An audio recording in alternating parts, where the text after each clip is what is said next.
રામ રામ મિત્રો, આજે સમજણભરી વાત કરવી હતી કે આપણે ખેડૂત પાકના ભાવ પાછળ હંમેશા દોડતો હોય છે કે આ પાકનો ભાવ આટલો મળશે, આનો આટલો મળશે, આનો આટલો મળશે. પણ કોઈ દિવસ ખેડૂત એવું નથી વિચારતો કે આપણે જે પાક જે ખેતી કરી રહ્યા છીએ એને આપણે ઓછા ખર્ચના જે પાકમાંથી વધુ ઉત્પાદન થાય એવું કોઈ દિવસ ખેડૂત વિચારતો નથી. વિચારો કે પાકનો ભાવ નક્કી કરવો એ આપણા હાથમાં, ખેડૂતના હાથમાં નથી હોતો.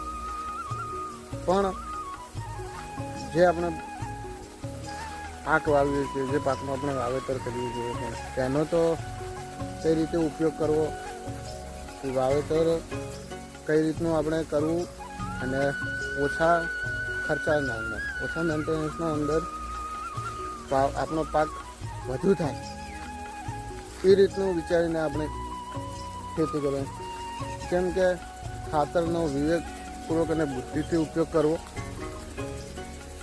એટલે કે યુરિયા DAPનો આપણે આડેધડ ઉપયોગ નહીં કરવાનો.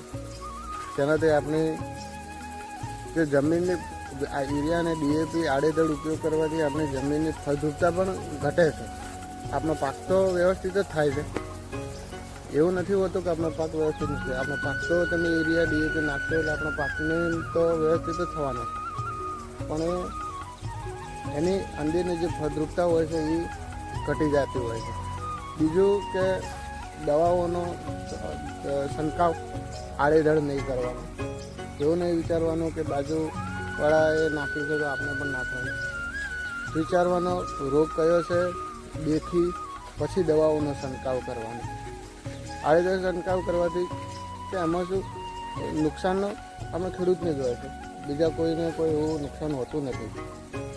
બીજું કે જે આપણે પાકની વાવણી માટેના આપણે જે ખેતરમાં ખેડૂત માટે જે જરૂરિયાતી સાધનો હોય, જે અમુક ખેડૂતને એ સાધનોની જરૂર ઓછી હોય છે, થોડી જરૂર હોય તો પણ એ રોકાણ કરીને એ લાઈને મૂકી દેતો હોય છે.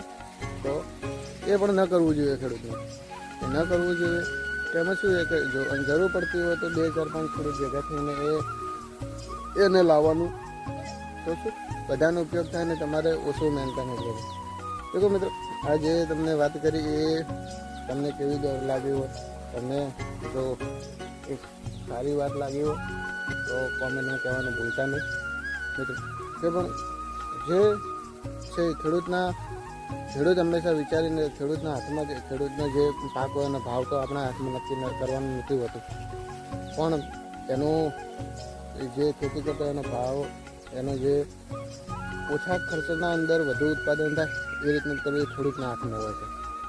તો તમે શું કહેવા માગો છો આ એક વાત ઉપર? યાદ રાખજો મિત્રો, એટલો ખેતીના ખર્ચમાં તમે ખર્ચો બચાવશો એ સીધો તમારો નફો જ છે. આજના વ્લોગમાં મિત્રો તમારું શું કહેવું કોમેન્ટમાં કહેવાનું ભૂલતા નહીં. સાચો ખેડૂત એ જ છે કે જે ઓછા ખર્ચના અંદર વધુ ઉત્પાદન કરે. ખેડૂત તો છે જ બધા, પણ હવેથી પોતે એવું નક્કી કરવાનું ઓછા ખર્ચના અંદર કઈ રીતે વધુ ઉત્પાદન થાય એ રીતનું જ ઓછો ખર્ચ ઘટાડવાનો પ્રયત્ન કરું. જય જવાન, જય કિસાન, જય માતાજી.